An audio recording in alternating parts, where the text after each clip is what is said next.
Here are 3 mistakes you need to avoid when taking large format portraits.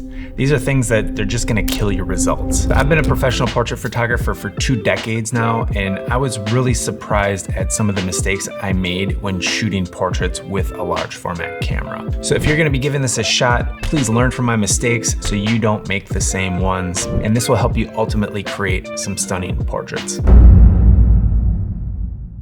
Mistake number 1, not getting really comfortable working with your camera and knowing your equipment. By this, I mean practicing with it to gain confidence for this specific type of shooting beforehand. So why is this important? Well, I was just a bit taken off guard when I did this about how different this actually is to, say, shooting with an SLR, a digital SLR, or that type of camera. And usually when I'm out shooting like 4x5, it's more of a relaxed, shooting landscapes, things that aren't moving per se, not people in general. And it was a totally different experience trying to work with someone in front of camera. And I've worked with Kyra quite a few times before. She's amazing, she's confident, she's super fun to work with. So this really caught me off guard. When I was trying to figure things out, it was just under this weird stress that I wasn't expecting. So with the extra equipment and gear, when you're setting up and trying to figure out what you're doing, having that subject there standing around or waiting just adds another layer of stress to the whole situation. So this can lead to simple mistakes like having the lens open and exposing your film by accident, and many other things, because like I said, it's a more complicated process, so more things can go wrong. So making sure that you're very comfortable with the entire process from setting up to focusing and actually taking the exposure, it's just gonna give you more confidence and take some of that stress off. Good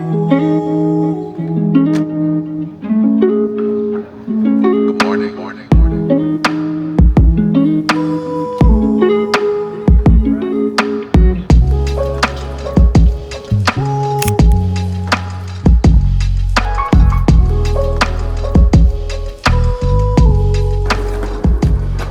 So another thing that can add undue stress to your shoot is not having a simple, solid location with a backup plan. And you're gonna wanna make sure you have a great location that is going to work for the slower nature of the large format process. So the setup takes a little bit longer. I am typically used to working through my shots as I go to find angles so I can move and recompose and see things.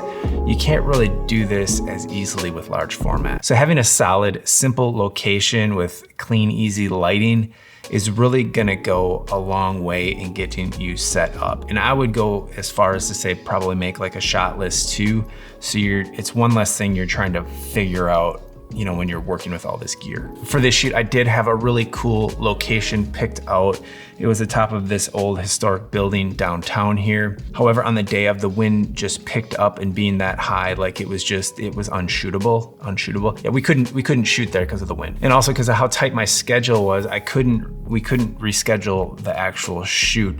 So this left me kind of running around trying to figure out where I was gonna shoot these portraits last minute. And again, this was adding unnecessary stress to the photo shoot. And it was a little bit more difficult for me to find something simple that would work because you're not as mobile with large format. And then I also had to find a place that would kind of hide us from the wind. So I guess in hindsight, if I would have known these things, which we don't, but having a backup plan would have worked better.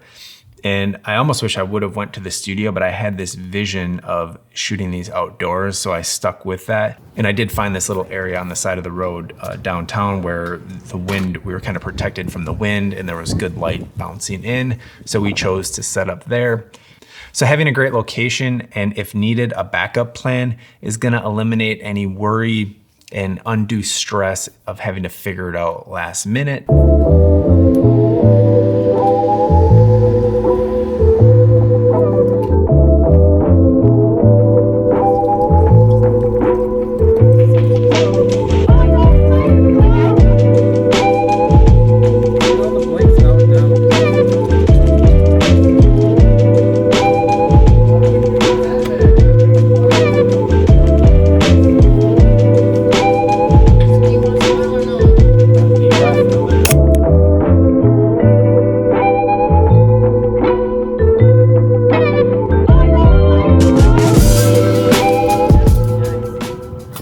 Now, if you take my advice and avoid the first 2 mistakes I made, your shoot should be going pretty well, so don't mess things up by not shooting a backup shot of each image. So if you're new to shooting large format portraits, you will quickly come to find that, I've said this before, but there are more things that can go wrong. And when you're starting, most likely some of them will go wrong. Dust and scratches just happen more often. And if you're scanning, this might not be as big of a problem, but if you plan on printing in the darkroom, you're gonna wanna avoid these at all costs. And having a backup can give you something to rely on if, say, you develop a frame and it has a big piece of dust across your subject's face, or you scratch right across your face or something like that, you'll have a backup frame. Plus, if you mess up the film altogether, like I did on this frame here, I'm not even really sure what happened.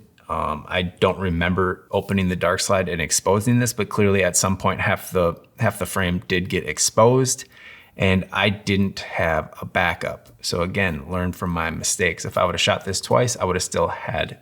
And the odd part for me here is when I'm out shooting, say, a landscape or pretty much anything else with my large format camera, I always take a backup. And this can help with fine tuning the development. Say I for whatever reason, I mess up the development or it's off, I can fine tune it with that second sheet.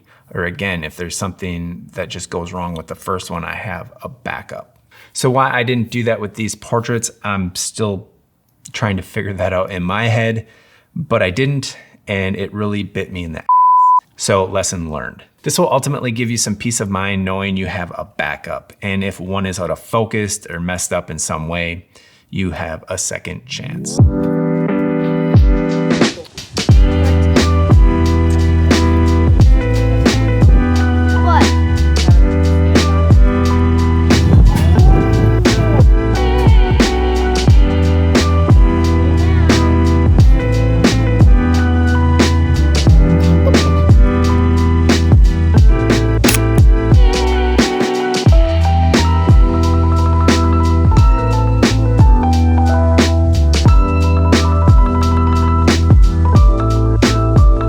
Now, the quality you can get from shooting large format portraits is quite incredible, but it's a very different beast per se. It's a different way of shooting portraits to what you are used to. So as a recap, 3 big mistakes that I have made that you should avoid are not getting really comfortable working with your camera prior to having a subject in front of the camera.